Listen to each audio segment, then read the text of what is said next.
ልክ 10 ሰዓት ሲል አካባቢ ነው የወጣነው። በጣም ነበር የሚያስፈራው፣ በጣም ነበር የሚጨንቀው።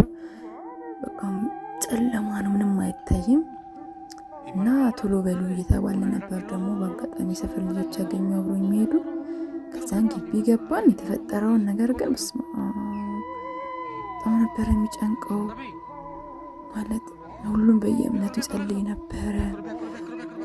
ኦርቶዶክስ ነበር እዛ ውስጥ፣ ሙስሊሙም ነበር፣ ፕሮቴስታንቱ ነበር። እና በቃ ሁላችንም በየእምነታችን መጸለይ ጀመርን። በጣም ነበር የጨነቀን። ለምንድነው ከቤት የወጣ ነው ያልነው? ምን ነው እግራችንን በሰበረው ነው ያልነው። እና ፈጣሪን በጣም በጣም ያስጨንቅ ነበር። ሰላም ሰላም፣ ውድና የተከበራችሁ የኪዩ ፋሚሊዎች እንዴት ናችሁልኝ?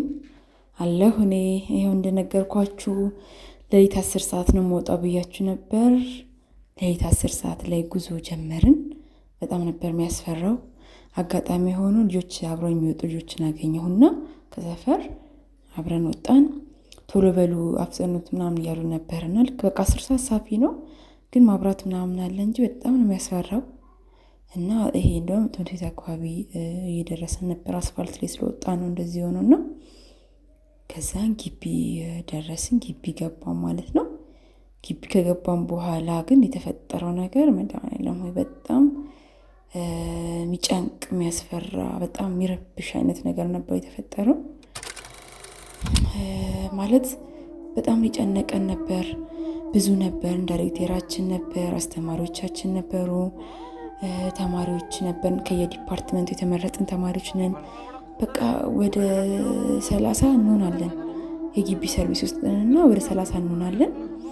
እና ግን በቃ በዚህ ሰዓት በዚህ ልክ 10 ሰዓት ነውና በቃ መኪና ውስጥ ገብተን ምናምን ቁጭ ብለናል። ሁላችንም ልንወጣ ነበርና ፊት ለፊታችን ላይ ማለፍ አልቻልንም። መኪናው ፊት ለፊት ላይ ወደ 10 ይሆናሉ ቆመዋል ማለት ነውና ማለፍ አልቻልንም ነበር። በቃ በጣም ነበር የሚጨንቀው። እኔ አልቻልኩም፣ ማልቀስ ጀመርኩ። የምሬን ማለት ነው። በጣም ነው የሚያስፈሩት። አይናቸው በጣም ነው የሚበራው። በካሜራ ልቀርጽላችሁ ሞክሬ ነበረ፣ የሆነ ያክል እንትን ልላችሁ ሞክሬ። እንደውም እኔ ፈርቼ ጓደኛዬ ነው ተቀብሎኝ እየቀረጸ የነበረውና ጨለማ ውስጥ ነው፣ ብዙ አይታይም፣ ግን ትንሽ ከርቀት ምናምን ነገር ምናልባት ይታያችሁ ይሆናልና በጣም ነበር የሚያስፈሩት። እኔ እንዲህ በአካል ጅብ አይቼ አላቅም። ማለት ጅብ ገጠር ላይ ነው ምናምን የሚባለው እንጂ ከተማ ውስጥ መጥቶ እንደዚህ መኪና እንዳይወጣ ከልክሎ ምናምን ጅብ አይቼ አላቅም እኔ። እና ሰው ይተናኮላሉ ምናምን ብለው ፈርተው በቃ ትንሽ እንጠብቃቸው ዞር እስኪሉልን ድረስ ብለን በቃ 10 ሰዓት ከቤት ወጥተን መኪና ውስጥ ቁጭ አለን። መኪና ውስጥ ብቻ ወደ 1 ሰዓት ነው የተቀመጥነው። ቤተሰብ በጣም ነበር የሚያስፈሩት። በጣም ይጨንቅ ነበረ።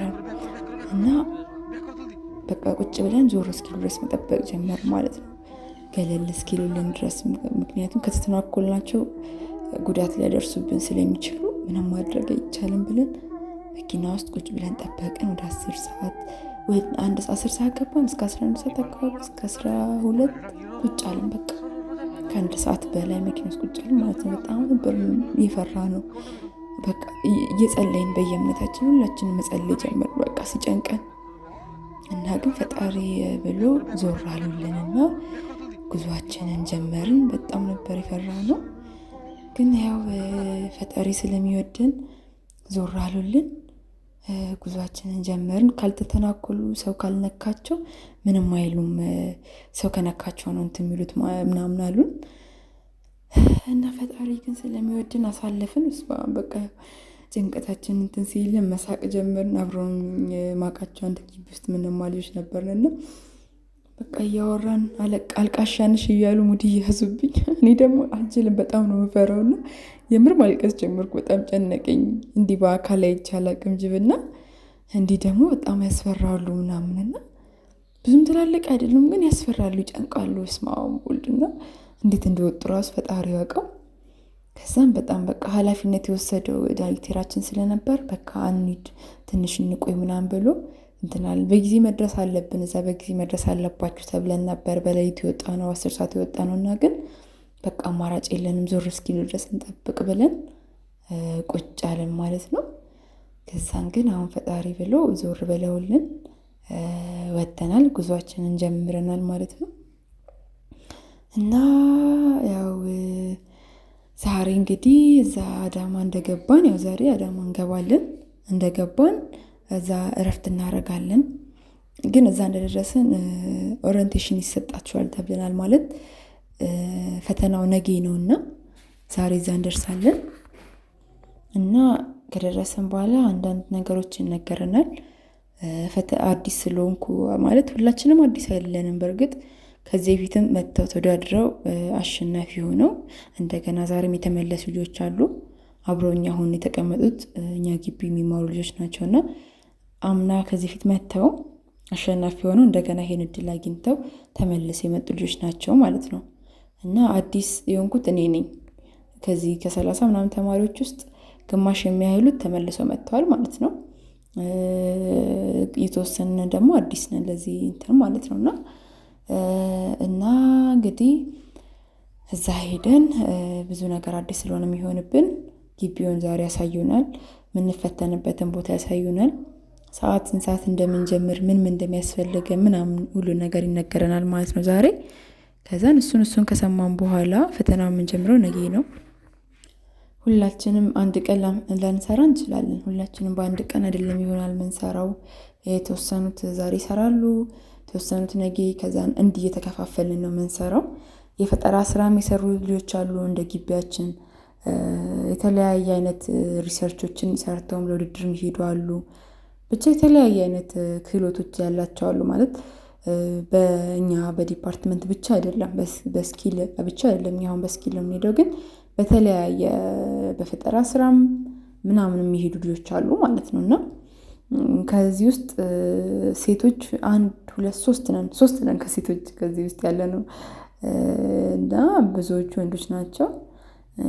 እና እንግዲህ አብሮኝ ያሉት ይሄም አብሮኝ የሚማር ነው፣ እኛ ግቢ የሚማር ነው። ይሄን ይመስላል ሰርቪሳችን። ጥቅጥቅ ብሎን ሰርቪሱ ሙልት ብሎ ነው ያለው። ፊት ለፊት ዳይሬክተራችን አስተማሪያችን አለ፣ ሹፌር አለ፣ ከዛን ተማሪዎች ተፈታኞች ምናምን ነው ያሉት። እና እንግዲህ ወደ 25 ምናምን ነው ያለን መሰለኝ። እና ከነዚህ ሁላ ውስጥ ሴቶች ያለ ነው 3 ሴቶች ናቸው ያለ ነው። እና ብዙም ሴቶች ተሳታፊ አልነበሩም።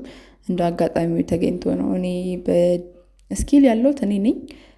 አንዷ ጓደኛዬ በፈጠራ ስራ ነው የምትሄደው። ይሄ አብሮኝ ያለው ልጅ ከዚህ በፊት ሄዶ አሸናፊ ሆኖ የመጣ ልጅ ነውና አሸናፊ ሆኖ የብር ተሸላሚ ሆኖ ተመልሶ የመጣ ልጅ ነውና ስለ ፈተናው፣ ስለ ቦታው፣ ስለ ውድድሩ ሁኔታ ምናምን አንዳንድ ነገሮችን እየጠየኩት እየነገረኝ ነው። ያው ከኔ ብዙ ነገር ስለሚያውቅ ብዙ ነገሮች እየነገረኝ ነውና ለእነሱ አዲስ አይደለም። በእርግጥ የለመዱት ነው መንገዱንም ምኑንም። እኔ ደግሞ መንገድ አልችልም። የሚገርመው ቤተሰብ በጣም ነው የሚከብደኝ። እስከ አዲስ አበባ ራሱ ውጪ የሚያመኝ ጀግና ነኝ።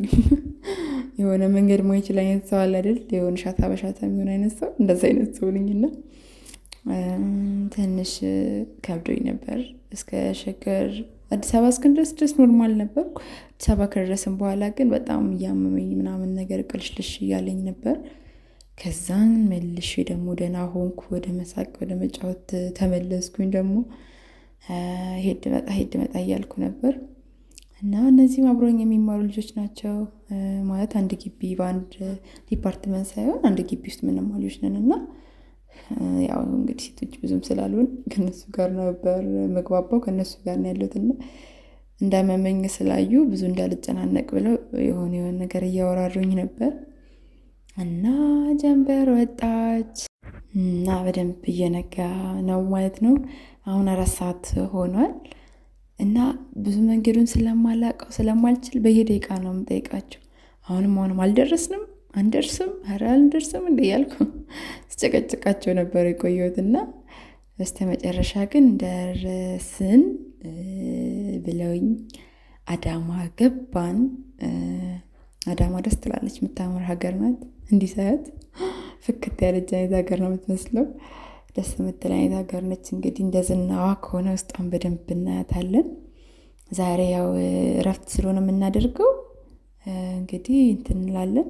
ፈተናው ነገ ስለሆነ የምንፈተነው። ከፈተና በኋላ እንግዲህ ዞር ብለን የማየት ቻንስ ካለ እናያለን ማለት ነው። እና ሁላችንም አንድ ቦታ አይደለም የምንፈተነው ብለውናል። ግማሽ ግማሽ ተካፍለን ግማሽ ተማሪ ሌላ ትምህርት ቤት ነው የሚፈተነው፣ ግማሾቻችን ተማሪዎች ደግሞ ሌላ ትምህርት ቤት ነው የምንፈተነው ብለውናል። ማለት ስለሚያውቁት እነሱ ከዚህ በፊትም ስለሰሩ እንደዛ ብለውኛል። እና እኔ እንኳን ከነሱ ጋር ነው የምሄደው። እዚህ ጋር የሚወርዱ ልጆች አሉ እና በጣም ደክሞኝ ምናምን ነገር ነበር። ይሆናል አይደል ዝም ብላችሁ የምትስቁት የምትጫወቱት አይነት ነገር እንደዛ አይነት አልችልም። የምር መንገድ አልችልም። በጣም ነው ራሴን ያመኛል፣ ወደ ላይ ይለኛል ምናምን በጣም ነው እንትን የሚለኝና የተወሰነ እንደውም ተኝቼ ነው የተነሳሁት። ግን ለዛም ሆኖ እንትን አላለኝም እና የተወሰኑ ተማሪዎች እዚህ ወረዱ። እዚህኛው ትምህርት ቤት ደንበላ ይባላል። ደንበላ ወረዱ። እኛ ደግሞ ስንደርስ ያለውን ነገር አሳያችኋለሁ። ቤተሰብ ባይ